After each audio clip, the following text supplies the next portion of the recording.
Good morning, everyone. Thank you so much for joining us today. My name is Remy Mendoza, and I'm a senior planner with the City of Sacramento's Long Range Planning Team and the project manager for the 2040 General Plan Update. We also have several other city staff members with us today, including our planning director from the Community Development Department, Greg Sandland, as well as our Long Range Planning Manager, Matt Hurdle. We also have Victor Randall, who's a project manager for the Climate Action Adaptation Plan. We also have Amy Yang, Laura Tuller, Sean DeCourcy, our preservation director, and Kelly Trapani as well. Jennifer Venema is also here from the Department of Public Works, and Dana Rapana is here from the Department of Youth, Parks, and Community Enrichment. We also have members of our consultant team here. Katie DeMeo from AIM Consulting will be our facilitator tonight, and Andrew Hill from Dayan Bhatia, who's the Cities of Sacramento's lead consultant on this project, will be giving the presentation. Andrew, I'll go ahead and turn it over to you now. So let's jump into the presentation with a project overview. Sacramento 2040 is an important citywide project that involves updates to several of the city's key long-range planning documents. First, the general plan. State law mandates that all cities and counties in California adopt a general plan, which serves as the constitution for urban development and preservation in the city. The Sacramento General Plan lays out the city's long-term 20-year vision, and it includes text and diagrams, maps to communicate how that vision will be implemented. The plan expresses how the community should develop over time and specifies locations for various land uses, transportation improvements, new parks and open spaces, and other public infrastructure. It guides urban development within the city limits, including development on both privately owned and publicly owned land. And it's used as the basis for land use decisions by government officials, such as the Planning and Design Commission and the City Council. General plans are required to include the following elements, which impact the quality of life in the community: land use, circulation, housing, conservation, open space, noise, safety, and environmental justice. General plan can also address optional elements like historic resources or economic development. The draft general plan, now available for public comment, contains all of these elements except for housing, which follows a different state mandated cycle and was updated and adopted in 2021. The draft general plan also includes specific policies for each of the 10 community plan areas in the city, and it addresses 5 special study areas outside but adjacent to the city limits. The Climate Action and Adaptation Plan is the second component of the project, and it is an accompanying document that complements the general plan and includes a greenhouse gas inventory detailing how Sacramento's greenhouse gas emissions are created, a vulnerability assessment that uses data to identify and analyze the projected effects of climate change, with special consideration for the projected impacts on the most vulnerable members of the community. It includes measures and actions to reduce greenhouse gas emissions and strategies for adapting to the projected impacts of climate change, as well as a path to reach carbon neutrality by 2045. And the third component is the Master Environmental Impact Report. Under the California Environmental Quality Act, or CEQA, adopting a general plan or climate action plan update requires environmental review. To satisfy this requirement, a Master Environmental Impact Report will be prepared to evaluate the potential environmental impacts of implementing both the 2040 General Plan and the Climate Action and Adaptation Plan. When the draft Master EIR is released, there will be a 45-day public comment period. Public comment is also welcomed when the final EIR is considered at public hearings before city decision makers. So why update the plans? Well, today, Sacramento is one of the fastest growing cities in California, projected to have 77,000 new jobs and demand for 69,000 new housing units by 2040. Sacramento has an existing general plan adopted in 2015. The plan we're here to discuss today is an update to that plan that addresses Sacramento's emerging issues and guides development through 2040. So we'll take a deeper dive into the details of the general plan and CAP later this evening. But first, I'd like to talk a little bit about the process of developing the general plan and the CAP. The process kicked off back in February of 2019 with phase 1, issue and opportunity identification. In this phase, we did an analysis of existing conditions and extensive community outreach to understand Sacramentans' vision for the future of their city. In phase 2, we developed the land use map and key strategies, again, with extensive community involvement. And in phase 3, we took those ideas and turned them into a fully formed plan, including releasing a preliminary climate action plan in July of 2022 and the preliminary adaptation chapter in October of 2022. And now we're starting up with phase 4, which is final plan adoption. A big focus of this phase is confirming that the plans achieve residents' goals set out in the earlier phases. And the self-guided online workshop is our main vehicle to gather that input.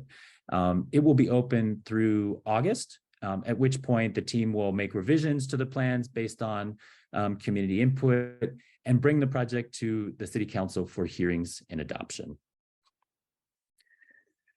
Now I'm going to give you a detailed look at how to participate using the self-guided virtual workshop. So again, for anyone who might just be joining us, a reminder that this meeting is being simultaneously translated in both Spanish and Mandarin Chinese. You can use the Zoom control bar and either select interpretation or language interpretation, select the language you'd like to listen to, and you should start hearing the live interpretation in your selected language instead of English. And if you want to continue listening in English, there's no need to do any of this or click anything. To get started, what you need to do is go to www.sac2040gpu.org. It's the project website, and you can click on Enter Self-Guided Online Workshop at the top of the screen. You can watch the introductory video and then click on any one of the stations. You can go through the stations in order or skip around or just focus on the topics that are of most interest to you.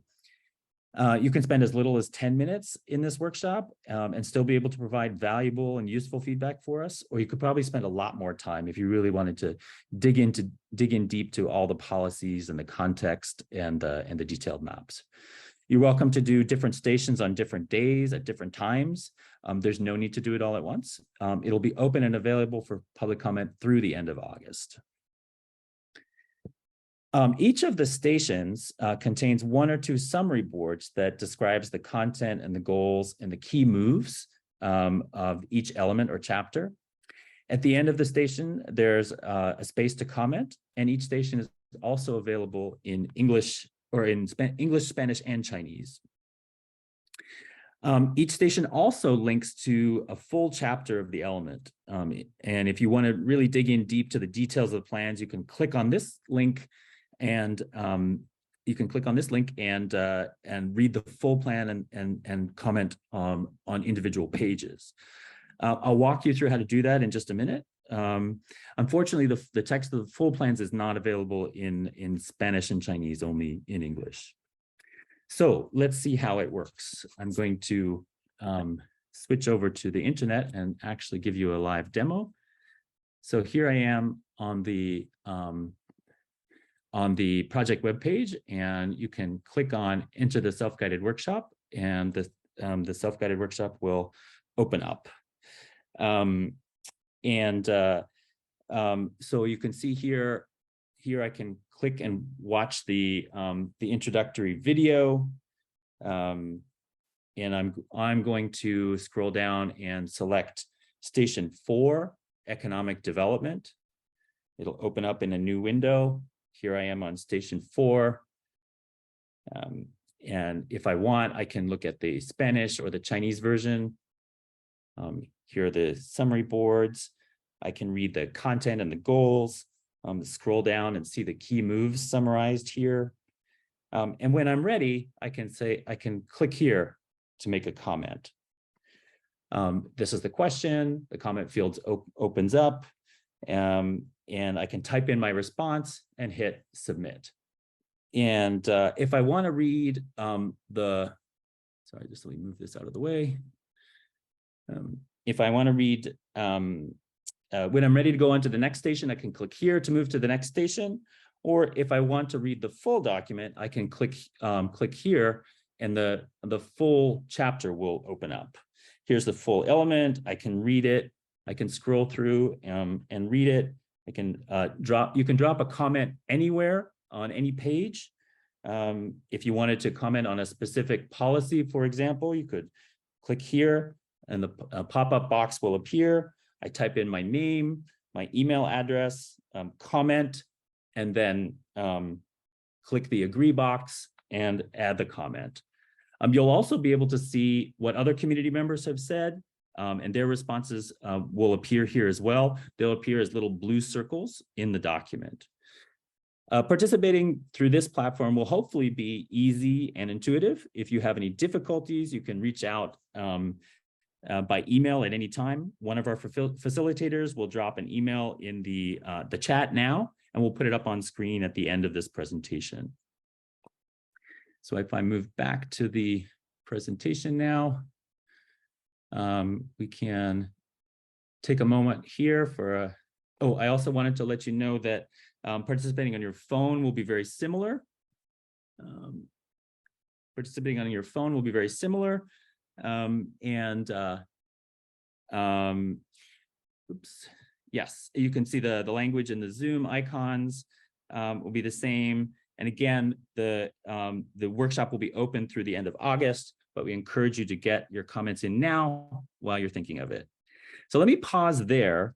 We'll take a short break here for any clarifying questions on how to use the tool. You can type your questions in the Zoom chat box, and our facilitators will read them aloud so we can respond. As a reminder, later in the presentation, there'll be an opportunity for longer Q&A on other topics. Right now, we'd like to focus on how to use the tool, if you have any questions about that. Yeah, thank you so much, Andrew. That was really helpful. So much like Andrew just mentioned, we're going to pause here for about 10 minutes or so, just in case if there's any clarifying questions about what he just went over about the tool and the Conveo site. So again, my name is Katie DeMeo. I'm with AIM Consulting. I'm going to be helping with the question and answer sessions here this morning. We really appreciate you coming out and joining us this morning for our second GPU webinar. We had one question in the chat about the housing element. She wanted to know when the cycles of the housing element would be updated again. I know that Vic had a great answer for me. If he wants to jump, either Vic or Matt kind of come in and answer that. Good morning. I'm happy to answer that. Matt Hurdle, Long Range Planning Manager with the city. And as mentioned in the chat, the housing element was last updated in 2021 per state requirements. It's on an 8-year cycle, so we have to update and adopt a new housing element every 8 years. So the next one will be adopted in 2029, with planning really kicking off in mid to late 2026, early 2027. But with that said, we do an annual update to City Council and the state every April. And so we just went to City Council in April with an update on how we're doing in terms of housing production, as well as updates on all of our housing element programs. Great. Thanks, Matt. We're getting a few more questions into the chat box. The blue dot comments, will they appear when or whenever anyone has commented, or only when hovering? Oh, they will appear whenever when someone has made a comment, a blue dot will appear. And so as you scroll through the document, you can see anyone who is before you or even simultaneously with you left a comment. You'll see it appear as a blue dot. Wonderful. Thank you. The next question is another great one. How often are the comments being reviewed? Weekly, monthly? We do know that it's going to remain open until the end of August. That's a good question. And so all of the project team members are able to view the tool in real time. Additionally, we're getting a weekly digest so that we can review the comments and keep abreast of what people are saying and what people are asking. Great. Two great questions there. And so again, we have a few more minutes. We just want to pause here before we move on to the next section of the presentation. In case there's any questions about the tool, how to access it, how to use the tool, we're happy to review it here. Will the comments have threads of up? I think that means, if you support somebody's comments, can you give it a thumbs up? Mhm. Yes, absolutely. There's that functionality in the tool. Yeah, that is a great thing about Conveo. You can really start a conversation in there between community members. So again, we're just going to pause here for about the next minute or so in case there's any other questions. But again, we're going to be back here in just a little bit for a longer question and answer session at the end of the presentation. Feel free to use the chat box at any time during the next section of presentations to put in any questions, and we'll make sure that we get to them at the end. Is there a master list of who the city is hired to consult? I don't think that there is, but that might be a city question. I mean, I think the question might be, who is the consultant team for this project? And I wonder if we have that information on the project website. Remy, do you know off the top of your head? I do believe on our website, there is that information in the background. So we can certainly find the direct link to that and provide that info. Right. There's a great question. Is there a video presentation with an overview or a portion of city council meeting that goes over the plan or presentation? That is a great question. In fact, this coming Thursday, before the Planning and Design Commission, there's going to be an overview of the general plan. So a presentation that's focused on that, a whole agenda item on the Thursday Planning and Design Commission meeting that anyone can attend in person, or I believe it's a hybrid meeting, so they could attend over Zoom, right, Remy? Yes, that's correct. You can attend online, and we'll have direct links as well on our project website to any of the ongoing meetings, to various boards and commissions and councils. So we have the month of June and July, various boards and commissions where we'll be presenting the general plan and climate action adaptation plan. And so folks will be able to access staff reports and presentations to those meetings as well. Right. And then specifically, the commenter was asking about city council. And so there is a study session with city council scheduled for the end of July, I believe the 25th of July. But again, that'll be on the list.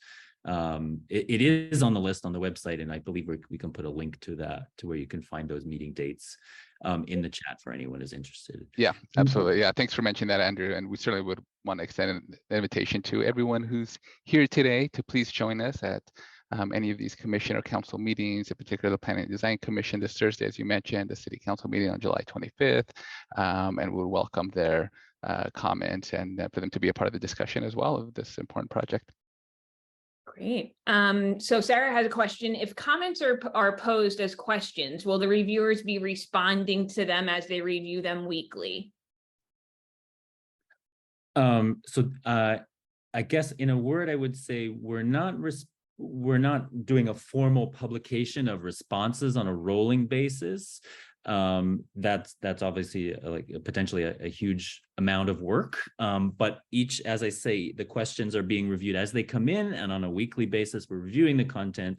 When the platform closes at the end of August, we will be compiling all of the responses received throughout the whole period, preparing a summary of that. And as I mentioned in the presentation, also making updates to the plan in response to what we've heard, to create a hearing draft that would then go before the decision makers. And so that's how public comments are being collected through this period, primarily through this tool, and how they will be reflected in the plan that ultimately goes to city decision makers for consideration. Great. And then we had just one more question about kind of accessing comments. So is there a place to add general overall comments or places that might not be covered here? I think that might be the email address. That's a good suggestion. Sure, absolutely. You can send a comment via email, or also in the demo that I gave, if you're just looking at those summary boards, there's a general catch-all question on every board. And so if you have sort of a general question about a particular element, you could put it, you could frame it that way. If you had a specific question about a specific policy or a specific piece of the narrative, then you could open up the full element and go in and leave your blue dot comment. So those are sort of two options you have. If you have a higher level comment, you can do it through the Conveo tool, through that general question, or if you have a very specific pinpoint comment about a particular item in the actual plan itself, you can open up the full copy of the chapter element and drop it in there. Wonderful. And again, Amy just put the email address in the chat box. So in case anyone wants to interact with us, feel free to email us at any time. But again, with that, I think we can get back to the presentation. Thank you, Andrew. Okay, great. Well, thank you, everyone, for those questions. As a reminder, after this next section of the presentation, we'll have more time for open Q&A at the end. And so now I'll talk about how the plan works. We'll start by talking about the structure of the general plan. The general plan contains 4 main sections. Part 1 covers the introduction and a chapter on sustainability and equity. Part 2 is the citywide goals and policies. Part 3 has community plans and special study areas. And part 4 is about administration and implementation of the plan. There's also 3 appendices: the vision and guiding principles, a glossary that covers the terms used throughout the plan, very helpful for some of the more technical language, and photo credits. 2 overarching themes that emerged from the process were sustainability and equity. Sacramento is one of the fastest growing big cities in California, poised to see significant new growth in the coming decades. And it's critical for the community that this growth happen in ways that are both sustainable and equitable. The sustainability and equity chapter presents these key themes to frame the 2040 general plan and introduces a set of indicators that will be used to monitor progress towards achieving these key community objectives. For each indicator, a baseline metric is provided, along with a future target that can be used to measure progress. The indicators cover items like commute mode share, tree canopy coverage, the number of public electric vehicle chargers, and the share of residents spending more than 30% of their household income on housing. Additionally, this chapter includes a policy index to help the user navigate the plan easily. The policies are organized by topic. So if you're particularly interested in a particular topic like walkability or policies related to youth, you can look in the index and see all the policies in the plan that address these topics. Part 2 of the general plan contains 8 elements that correspond to the legal requirements and local preferences. So land use and placemaking, historic and cultural resources, economic development, environmental resources and constraints, environmental justice, mobility, public facilities and safety, youth, parks, recreation, and open space. These elements contain goals, policies, and actions to achieve the vision and implement the guiding principles for the general plan. To keep this overview short and maximize time for questions at the end, I'll just highlight a few policy topics from each of the elements. We encourage you to read more about them in detail in the summaries provided in the self-guided online workshop, and by diving into the plan itself and commenting on individual proposed goals, policies, and actions. In the land use and placemaking element, one of the key ideas is expanding housing types throughout the city. This has previously been approved by the City Council as one of the plan's key strategies, and now the policies are written in order to guide implementation of this idea. Other important ideas in the land use and placemaking element include prohibiting new gas stations and limiting expansion unless level 3 electric vehicle charging stations are provided, and prohibiting new drive-through restaurants within a quarter mile of high-frequency transit stops. The land use and placemaking element also has the land use diagram and the maximum floor area ratio maps together that determine the uses and the intensity of development that can be built on any given parcel in Sacramento. You can see the land use diagram on the left that most of the city is yellow, which is neighborhood. This mostly allows for housing and limited neighborhood-oriented services or public uses. Downtown and along corridors, you see a lot of that salmon color, which is residential mixed use, which allows for housing, commercial, retail, public, and office uses. Similarly, on the maximum floor area ratio map, which controls the amount of square footage of building of a building per land area that can be built on a parcel, you can see the lowest value shown in yellow in the neighborhoods throughout the city, with darker reds corresponding to higher allowed floor area ratios concentrated along the corridors and in the central city. 92% of the projected growth in Sacramento is anticipated to be built in opportunity areas, such as the central city, along commercial corridors and near transit. Infill development in the centers and corridors supports frequent, reliable transit. A focus of the environmental resources and constraints policies and actions is on responsible management of natural resources, from flora and fauna and rivers to the urban forest. It's also on conservation of energy and water resources and collaborative action to address air pollution and build climate resilience. It also includes a suite of actions to help adapt to more severe heat events from climate change. The environmental justice element policies provide direction on increasing access to healthy food for residents in underserved neighborhoods, taking data-informed action to address pollution, developing neighborhood-level resilience plans, and prioritizing infrastructure and investments to address inequities. Equally, policies also focus on increasing representation from underrepresented communities on city boards, commissions, and at city-sponsored events and activities. The mobility element focuses on equitable, sustainable, and safe mobility. An important focus of the policies in this element is on promoting walking, bicycling, transit over automobile use. And it's also on coordinating land use and mobility to support frequent, reliable transit service. Policies in the youth, parks, recreation, and open space element focus on equitably increasing public park acreage using a standard of 5 acres of park per 1,000 residents citywide, and a 10-minute walk from a park or recreational open space to home. Developing a performance-based system for prioritizing parks and recreation investments is also an important policy focus. Part 3 of the general plan contains the 10 community plans, which supplement citywide policies based on issues unique to each community plan area. The community plan areas are Arden Arcade, Central City, East Sacramento, Fruit Ridge Broadway, Greater Land Park, North Natomas, North Sacramento, Pocket Greenhaven, South Area, and South Natomas, shown on this map.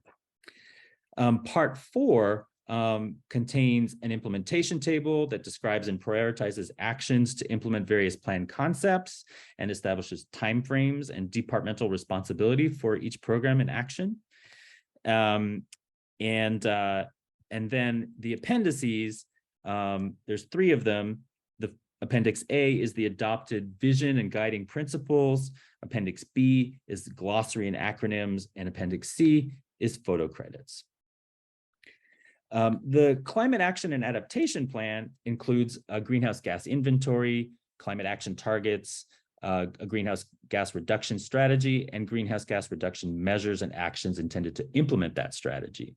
Sacramento's community-wide emissions for 2016 were estimated to be almost 3.5 million metric tons of carbon dioxide equivalents. As you can see from this diagram, 57% of Sacramento's 2016 GHG emissions came from the transportation sector. Meanwhile, the building sector made up roughly 37% of overall emissions. These emissions come primarily from energy that is used within the buildings for heating, air conditioning, lighting, and plug load.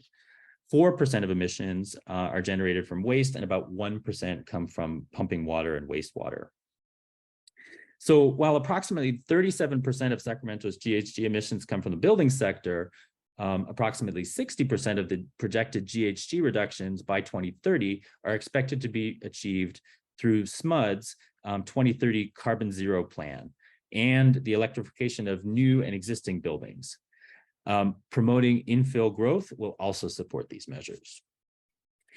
While approximately 57% of Sacramento's GHG emissions come from the transportation sector, approximately 27% of the GHG reductions by 2030 are expected to be achieved through the electrification of transportation, increased public and shared transit ridership, and through an increase in the percentage of trips taken by bicycling and walking. Approximately 5% of Sacramento's GHG emissions come from generated waste. Reducing organic waste disposal in landfills is projected to provide approximately 11% of Sacramento's GHG reductions by 2030. And reducing emissions from water utility and wastewater systems and increasing carbon sequestration from trees is projected to reduce Sacramento's GHG emissions by another 3%.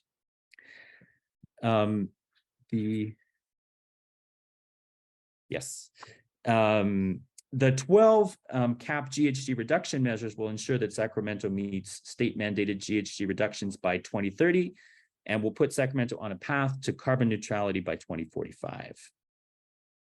The Climate Action and Adaptation Plan also includes a climate change vulnerability assessment, which analyzes the projected effects of climate change on Sacramento over the course of the 21st century, with special consideration on the projected impacts on the most vulnerable members of the community.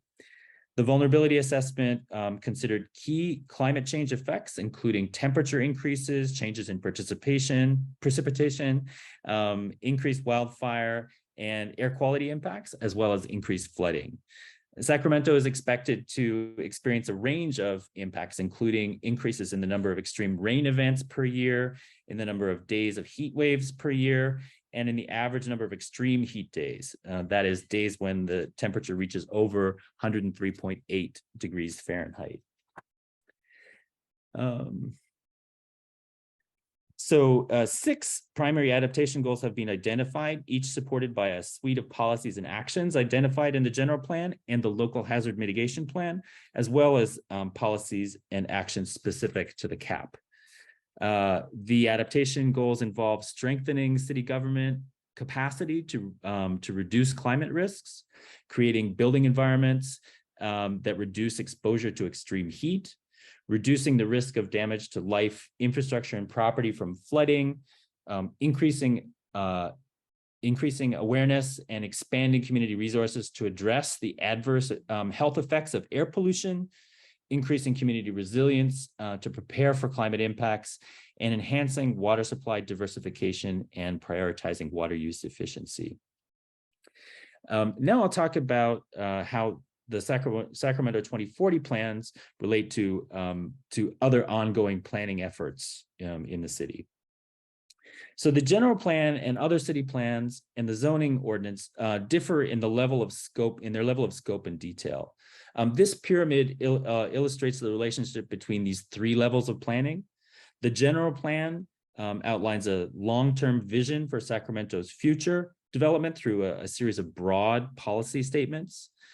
Other city plans and the city's zoning ordinance implement the general plan through more area-specific policies, implementation measures, and more detailed development regulations and standards. State law requires that all city plans and zoning be consistent with the diagrams and policies in the general plan. Development must not only meet the specific requirements of the adopted city plans and the zoning ordinance, but also be consistent with the broader policies outlined in the general plan. The housing element, as we mentioned previously, is on a different state mandated timeline from the rest of the general plan. It was developed and adopted back in 2021. The housing element includes goals, policies, and programs to address housing production and affordability in Sacramento.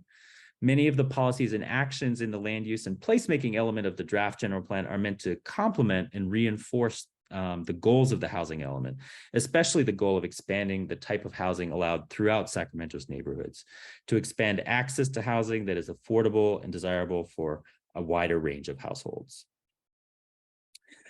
Many of you may have participated in ongoing processes for other planning efforts in Sacramento, like the Parks Plan, Stockton Boulevard Plan, and the Urban Forest Plan. These fall under the umbrella of the general plan, and there are some of the ways that the general plan will be implemented. When the Parks Plan is updated, for example, it'll take into account parks policies in the youth, parks, recreation, and open space element, and in the community plans. These policies will guide where the Parks Plan locates new parks, how it approaches funding, and how it addresses maintenance. We are fortunate to have city staff with us tonight from representing the different city departments who will be able to answer any questions you might have about the relations between these parallel planning efforts and the general plan. So with that, we'll open it up for clarifying questions relating to the structure of the general plan and the CAP that we've just covered now. You can type your questions into the Zoom chat box and our facilitators will read them out loud so that we can respond. Yeah, let's go ahead. Great. That was fantastic. Thank you again, Andrew. We are having a few questions come into the chat box, which is exciting. And again, we have plenty of time now to go through all of these questions. So if you still have any questions, please put them into the chat box and we'll go through them one at a time.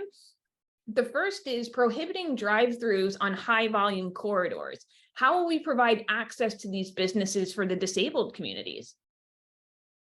That's an interesting question. And so actually the policy in the land use and placemaking element is about prohibiting drive-throughs within a quarter mile of high frequency transit stops. And so not necessarily on all commercial corridors. But it is a good question about ADA access in walkable areas. Remy, I wonder if you can provide any insight on the parallel initiative for ADA compliance that the city might be implementing. I think maybe some additional information to provide is just that certainly all development, right, has to comply with the Americans with Disabilities Act. And part of the intent of this policy as well, and it'll be looked at very closely when it's being implemented, is to try to prevent the conflicts that exist with so many curb cuts between vehicles and residents who are either walking, biking, or rolling. And so to that extent, we certainly want to also encourage safety in these environments. We want to encourage a more pedestrian-friendly environment. So just a couple additional points to add for more context there. Great. And with that, there was a question that came in that says, it seems that there is a priority given to bikes and buses. Sharing the sidewalks is getting more hazardous for walkers and runners. How is it possible to mitigate the increased use of these electric scooters and bikes on sidewalks? I know we have a lot of plans for bike lanes in this plan. Yeah, that's a great question. In fact, there's a whole section of the mobility element that's about managing sidewalk space. It's called, curbside management strategies. So there's a suite of policies about how to integrate the many uses of the sidewalk and the roadway, including scooters, bike share, private bikes, but also making sure that pedestrians and transit users who are also pedestrians have space as well. So take a look at the mobility element for that section on curbside management. It's a big part of integrating infill into corridors and centers. Great, thank you. Does the general plan discuss technology access, like broadband access? It does. And in the public facilities and safety element, there's a whole goal and a suite of supporting policies and implementing actions around telecommunications and increasing broadband access with a particular angle on equity as well. So I'd encourage you to take a look at the public facilities and safety element for that. Great. So a next question is, does this plan include a plan to work with existing buildings to reduce their consumption? She knows that financing for these existing buildings can get quite tricky. Yeah, that's a good question. And I think I might ask Vic to step in on that to talk about how that's being handled, because I think it's a strategy that's included in the CAP, and the city has already moved forward with implementing that strategy. Yeah, thank you, Andrew. And I'm also joined by Laura Tuller, who's our project manager on the existing building electrification strategy. Laura, would you like to go ahead and respond to that question? Sure thing. Thanks, Vic. And thanks, Shira, for your question. So yeah, as Andrew and Vic mentioned, we're currently working on an existing building electrification strategy, which is one effort that's sort of early implementation of the Climate Action and Adaptation Plan. Electrification is a great way to reduce energy consumption in buildings. And it's a really unique time right now. There's a lot of public investment for building decarbonization from both SMUD, our electric utility, this California Energy Commission, and the federal government through the Inflation Reduction Act. So part of our strategy is really sort of mapping out how to connect folks with those public investments that are coming down to help make electrification, the upfront costs more affordable. And then because we're in SMUD territory, and SMUD is a publicly owned utility, our electric rates here in Sacramento are low relative to a lot of other places in the state, which is very fortunate. So we are projected to see utility bill savings with electrification as well. Great, thank you so much. So the next is just a quick question. Can you define high frequency and how you used it in this plan? Right, that is a good question. So there is a glossary to the plan. Encourage you to check that out. But as a general rule, high frequency is bus headways of 15 minutes, which means bus service every 15 minutes, and 10 to 15 minutes is considered high frequency. Okay, great. I want Vic to get ready because we're going to get into a couple of environmental questions here shortly. But before that, we're going to go back to housing real quick.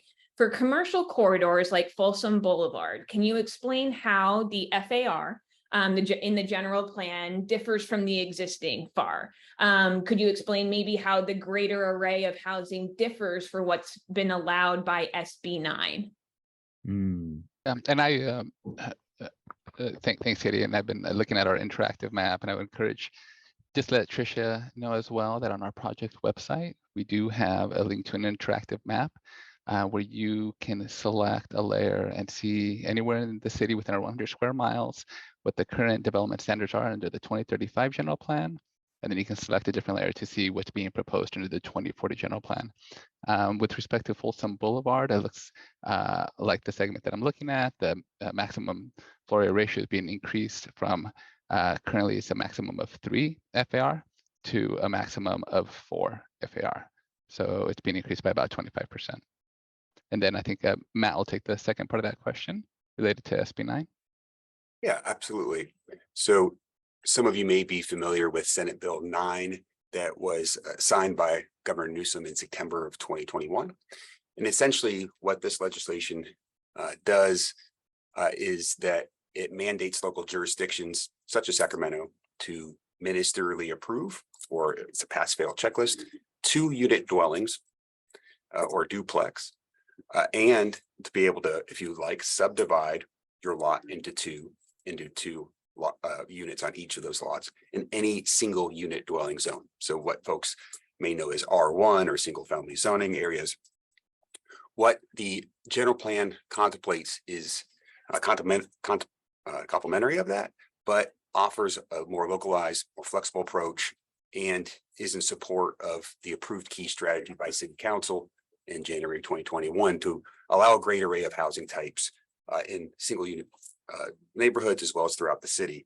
And I would direct folks to a policy in the general plan, a draft policy to take a look at, and that's land use policy 6.3, a variety of housing types, as well as policy or action land use action 8, which would be if the general plan was adopted as written with those policies, there would be a subsequent action that we'll be updating our planning and development code or zoning code, Title 17 of the city code, to make those changes in the zoning code to allow a variety of housing types. And what we're contemplating, and we have a concurrent study going on that many of you have been following called the Missing Middle Housing Study. It's a deep dive in terms of looking at our existing conditions and recommendations. And we'll be coming out with preliminary recommendations for this in the next couple of months. And we'll look at things about what type of housing units would be allowed and where in the city, what would the physical design be in terms of your design and your development standards. How are we looking to address affordability?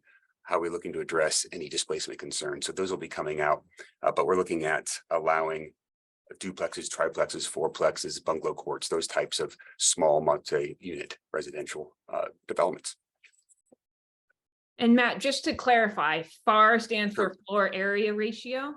Floor area ratio, yeah, absolutely. It's basically how much of your lot or site is used up by building. So if you were to have a single story and the single story took up the entire lot, that would be an FAR 1.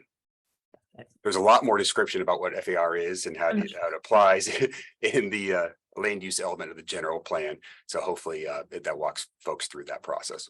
Wonderful. And before we get into environmental, there was a follow-up question of where in the city of Sacramento is there a bus route that runs every 10 to 15 minutes? Stockton Boulevard is one. Fantastic. Great. All right, so we're going to bounce back up to a few environmental questions. So I most likely will see Vic here, come out here. One community member is asking when they can expect a draft of the urban forest master plan. Do we have any updates on that? Hi, everyone. Yes, I believe 2024 is the anticipated timeframe. Great. And that leads into a bigger question that came into the chat about the parks plan and what the city is going to do to make the parks plan 2040 the implementing mechanism to ensure that environmental resources are protected here in Sacramento. Do you want to invite Dana to speak to that one? Hi, good morning. Yeah, I received the message. Yeah, thank you for that question, Tim. The parks plan is not drafted as of yet. We are taking the policies from the general plan and the environmental resources section specifically that you're referring to. And we will be using those policy statements within the parks plan, and we'll have implementation actions to address those policies. Great. Thank you so much, Dana and Vic. So that looks like it's the end of our questions for right now here in this chat. So again, we are here. This meeting is going to remain open for at least the next 20 minutes or half hour. So we would love to see any other questions that you all might have. If you want us to go back through any piece of the Conveo site and show you how that works, or just be able to answer any other questions, the unique time right now that we have with our community members and our city staff. So again, if there's any other questions, feel free to put them in the chat. We would love to hear from you. All right, will the park plan include more natural planting areas for bees? Oh, I did miss a question, that is right too. But can we talk about the bees first? I love to talk about the bees. Yes, of course. We are looking at design standards for natural areas, and that could include for pollinator gardens as well. Great. And I did see, so Austin had asked that he heard that there would be new road design guidelines. And is this something that's going to be part of the 2040 plan, or will this come at a later date based on this 2040 plan? Good question, Katie. And I was consulting with Public Works on this question and have confirmed that Public Works is in fact reviewing proposals from the consultant this week for new roadway design guidelines. So that is something that will be underway, and it is separate from the general plan, but does align with the 2040 general plan. Right, there's policy level guidance for that. And then the actual update to the guidelines is one of the ways that the plan is getting implemented. Great. All right. So Dana had a question, or there was a question that came in that said it would be good to have a mention of the building on the circular economy, especially with SB 54 being developed. How best to recommend an important subject that's not mentioned in the plan? Well, actually, the circular economy is mentioned in the plan. It's mentioned in a couple of places. So I'd encourage you to number one, take a look at the economic development element, which has a strong focus on circular economic development as a way of promoting local business development and supporting the health of local businesses. And also in the public facilities and safety element, there's also mention of circular economy in there. So I think it's in both places. However, if you did have a suggestion on other ways to incorporate circular economy into the plan, absolutely welcome to hear them. You can use the Conveo tool to either comment about the economic development element or about public facilities and safety. Either place would be a great spot for that. We'd love to hear your ideas. Great. And then we got the question that I knew was coming. Is there any part of the 2040 plan that'll address the plan getting light rail to the airport? There is in the mobility element. It looks at a phased approach to transit into North and South Natomas, and the inner areas closer to in South Natomas, for example, would see initially perhaps bus rapid transit or bus service along the future alignment of the Green Line, and then ultimately service all the way to the airport is a long range plan that's anticipated. Great. I knew that question was coming. Is the city updating the pedestrian master plan? That's the first question. And how will that impact the general plan? Yeah, and I do know that the city is updating both the pedestrian master plan and the bicycle master plan as part of the active transportation planning work that's currently underway. So that will be forthcoming. Great. Remy, if I may jump in, Jennifer Donlin Wyatt, Transportation Planning Manager. Sorry, I'm by phone. I'm having computer issues today. So we're updating the bicycle master plan and the pedestrian master plan, and we've called it the Streets for People, Sacramento's active transportation plan. We're doing community engagement this summer. So I encourage you to go to our website and to sign up and to learn more about that. We're really excited for this work. Thank you. Great. And is that the stacktransportation.org site? No, that is the Transportation Priorities Plan. I will look up and share with you, Katie, the link to the Streets for People plan. Great. Yeah, we'll get that into the chat for sure. Thank you so much. All right. So with our next question, will historic preservation and the retention of Sacramento's charming design continue to be reviewed and encouraged? Absolutely. That's a big focus of the cultural and historic resources element. So I encourage you to have a look there. There's some thoughtful policies about how to preserve that important aspect of local heritage and culture, while also welcoming in infill development that can help advance those important goals of sustainability and equity. Sean, are you on? And did you want to jump in with any additional comment? Yeah, no, that is a great summary, Andrew. The only thing I would add is that the Preservation Commission will be reviewing the cultural resources section of the plan on the 21st of this month at New City Hall. So please view that online or come join us in person to hear the Preservation Commission's discussion on the general plan chapter.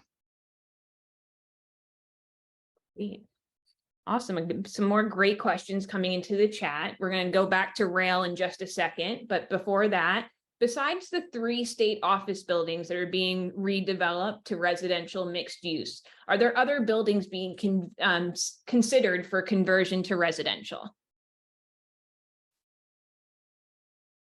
Remy, that might be a city staff comment. I don't know. Yeah, I think from the general plan standpoint, I would say that we are allowing flexible development standards to encourage and allow for that. So, for example, we have not only residential mixed use, but we also have office mixed use and commercial mixed use designations in our 2040 general plan. So to the extent that there are any development proposals that would align with that effort, the general plan could be supportive of that type of development. Great.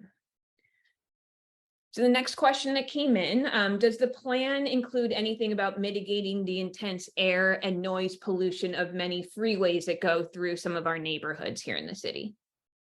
It does in multiple locations, but primarily in the environmental resources and constraints element. There's a robust section on air pollution, goal and supported by multiple policies and implementing actions. Also in that element, there's a section on noise that includes noise contours, projected future noise contours, and a framework of policies to address that noise framework. And then additionally, there's you can also look at the environmental justice element, which has another angle on air quality. But I think air quality is an important issue in Sacramento because of the topography and the climate and climatic conditions, as well as the vehicle use. And so it's an important focus of the general plan. Great. This next question, I believe, refers back to your answer about the last transit question. And she wants to know, how do we propose this in South Natomas? Because they can't cross over the American River as it is. How does the plan prepare for this? So I would encourage you all to look at the mobility element, which includes a map of candidate high-frequency transit corridors. These were carefully selected with the input of with a careful analysis about the geometry that makes for frequent, reliable transit. And the city does not control transit, right? That's done through a separate public agency. But the levers that the city does control have to do with land use and promoting densification along long linear corridors to create more activity, to create more attractions, and to make sure that it's accessible from residential neighborhoods is the best way to set up for frequent and reliable transit. And there's a map of those future transit, high frequency transit corridors, the candidates, and a set of policies both in the mobility element and also in the land use and placemaking element that are aimed at supporting the basic fundamentals that will go into that are the basic prerequisites, I would say, that are needed for high frequency transit. And Andrew, I just add to that. Thank you for that. In addition to the citywide policies, I would also encourage you to take a look at the South Natomas Community Plan.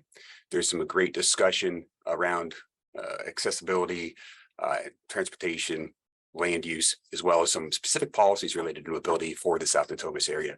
So please take a look at that. And if you have other suggestions about how those policies can be revised or added to, please feel free to lead your comments there. Excellent. Thank you both. And I think that answers the question about the plans beyond the Green Line and the West Sac Rail as well. So again, please read up on the plans. Let us know any questions that you might have.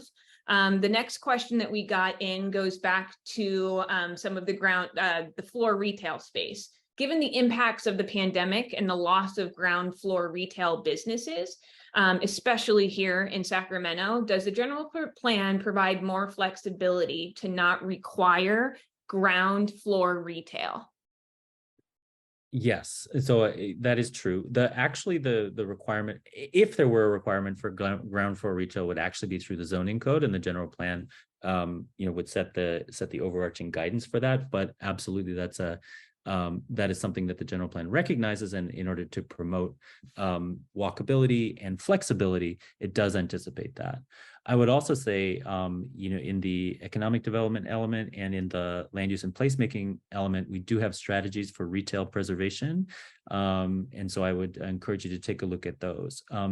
Things that you can do, if you think about the mix of uses in a shopping center, whether it's a neighborhood shopping center or a regional shopping center, a community shopping center, having uses that are to some extent recession-proof or pandemic-proof, like a grocery store or daily services, can really be an anchor, and they can people will continue to need to go grocery shopping no matter what the state of the economy is. And so, thinking about those type of uses and making sure that there's strategies to incorporate them in the centers.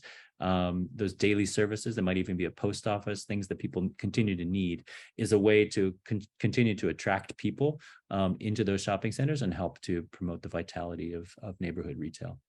But take a look at the land use and placemaking element and the economic development element for more specific strategies about retail preservation, which I think also answers that question. Great, thank you so much.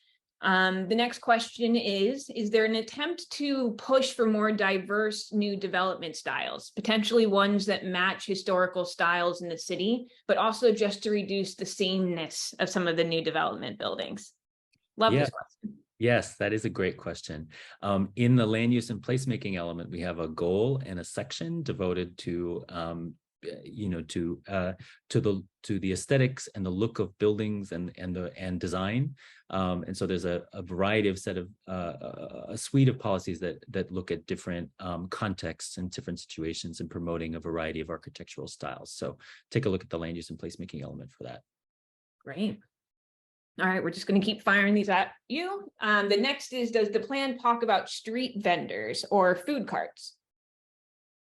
It does, actually, in a number of places, and I'm trying to remember, but certainly in the environmental justice element, in the section around promoting healthy food, access to healthy food. There's certainly information in there. And I believe we also have, in the land use and placemaking element, we have an interesting set of policies around home-based businesses. What's interesting is during outreach that we conducted, an interesting fact is that a lot of immigrants to Sacramento often, because of linguistic troubles, maybe have faced barriers into the local workforce, but having the option to work from home or maybe produce food and that kind of thing reflective of their culture is a great way for them to start a business. And so there's policies in the plan that are aimed at encouraging and facilitating home-based businesses as a way of helping new immigrants and others integrate into the local housing market and also share their culture. Great. Got a great question in. Is there any additional plan allowing community gardens, small animals like goats to reduce moving and blowing garden laws? Will there be further loss of agricultural space in the plan versus the last plan? So there's a number of things in that question. I'm just looking at it. But with respect to community gardens and urban farming, there's again, look at the environmental justice element. That there's a specific goal and a suite of policies that implement it around promoting access to healthy food that definitely touches on community gardens and urban farming. So I think that answers the first part of the question. And I'm just scrolling back up to that question to make sure I get all the, and I think the blowing gardens question has to do with perhaps leaf blowers, which might relate to noise. And there's definitely something that addresses that in the environmental resources and constraints element. Great. I'm just going through Tim's question here so I can make sure that I ask it correctly. This is talking more back about the urban forest plan and the general plan and the parks plan. They want to know if it prioritizes what type of trees it prioritizes, if we're prioritizing native or non-native trees, and what approach of basically the tree approach in the urban forest master plan. So again, we have a question in the chat box about the urban forest plan and the use of trees and some native trees moving forward to keep the sense of place. Right. So the urban forest plan is still in development. So that isn't on the street for public review yet, but the general plan does include a goal around urban forestry and policy guidance for that. And I believe that and I need to look at the details again, and I encourage you all to look at the details, but I believe the term that's used is climate appropriate and climate adapted. So that it could be that trees that are non-native to Sacramento are well adapted to the climate and can be beneficial. So that's the framework that was used, I think. Andrew, maybe I'll just add for Tim's benefit that even though the urban forest plan isn't out for review yet, there is a project website for the urban forest plan, and it has some good links with information regarding to the urban tree canopy assessment report, the urban forest tree resource analysis, other resources related to our tree ordinance, parking lot shading and maintenance guidelines. So happy to provide a link to that for Tim in the chat as well. So it looks like that is the end of our questions for now. So again, this webinar is set to go until 11:30. So we're still here in case anyone has any extra questions. Fantastic, Tim. Glad that you got there. And thank you for Amy for putting in all the links into the chat. So again, we know that we put a bunch of links into the chat. This meeting is also being recorded today. It will be posted onto the GPU website. We will have a comprehensive summary as well posted to the website. And again, the Conveo site is going to be up through August. So we really encourage you all to share this with your friends, make sure that everybody gets as many eyes on it as possible. We will be having one final webinar here. I believe it's on the It's on the 29th. It's back in the evening on the 29th. So we're excited to get as many more eyes on this as possible. They can sign up for the webinar on the GPU website. And so please make sure that as many people sign up for our third and final webinar. They're able to interact via the Conveo site. You can email us via our email address. You can go to our website, lots of different ways to interact with the project team. We're here to answer as many questions as possible. I also want to mention that the project team is getting out into the community to do pop-up events, neighborhood association meetings. If you have any questions, please contact the project team for a discussion. We're happy to bring this information to you all as much as we can. I believe, Tim, you can return to the sections numerous times to keep making comments. You don't have to make your comments just the first time that you do enter the website, right, Andrew? Right, they can keep coming back within the next few months and keep continuing to make comments. Absolutely. There's a lot of content to get through, so you're not limited to one visit. You can keep coming back and do it in manageable chunks. Great.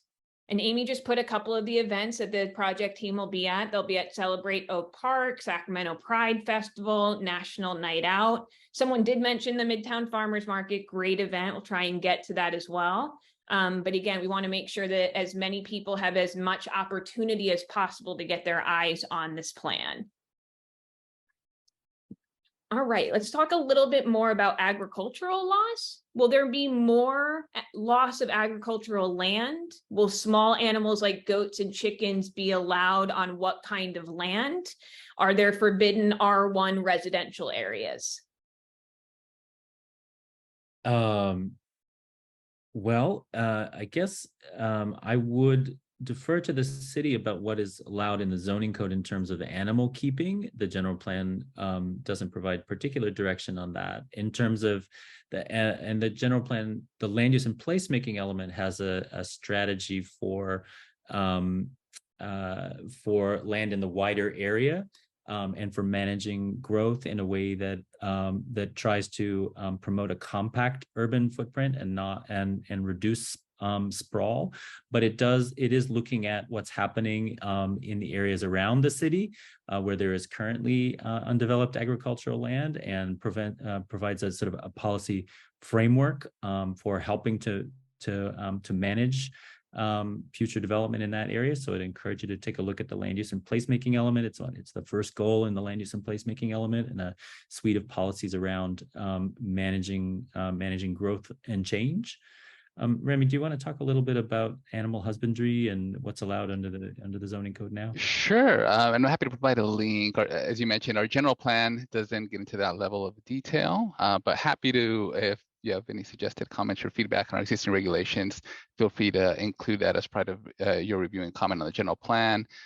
But doing a quick search here on our city's website, there's a maximum of 3 chickens that are allowed per residential parcel. So happy to share that, and I'll go ahead and drop a link here in the chat related to the keeping of chickens, the requirements, and any related inspections that go along with that. Is there a plan to make Old Sacramento a walk-only area and not allow cars? That is not envisioned in the general plan, but it's certainly a suggestion that if the commenter wants to make, we can take it on board and reflect it in what we hear from the community. Yeah. Yeah, thanks, Katie. I'd like to think that this orientation webinar is really just the beginning of the conversation we're having with the community on these really important documents, the general plan and the climate action plan, climate action adaptation plan, which together are over 1,000 pages. It's a lot to go through. We acknowledge that, but we have had some amazing staff who are here from not just planning, but from many other departments who have been really involved and provided their subject matter expertise, the technical knowledge, and helping craft a plan that is reflective of the vision from the community. We've had a lot of input from commission and council, and just an amazing consulting team to put this together. So just want to thank everyone from the team as well as from the public who's here and interested in planning for the next 20 years here for Sacramento. We really do want to make sure that we can live up to our vision of being a national model of sustainable and equitable growth and community development. And so hopefully these plans do reflect that. And please, we do encourage everyone to take some time and review aspects of the plan that are important to you, or all 1,000 pages if you have the time. And also join us in upcoming commission and council meetings that are posted on our project website. Thanks so much, everyone. Thank you, Tim. And yes, please reach out. We would love to continue this conversation. Lots of details, lots of different topics for us to get into. This is, again, just the beginning webinar to let you know how the tool works, to make sure everybody can access it and understand what we're presenting in it. All right. And with that, we'll close down the meeting here.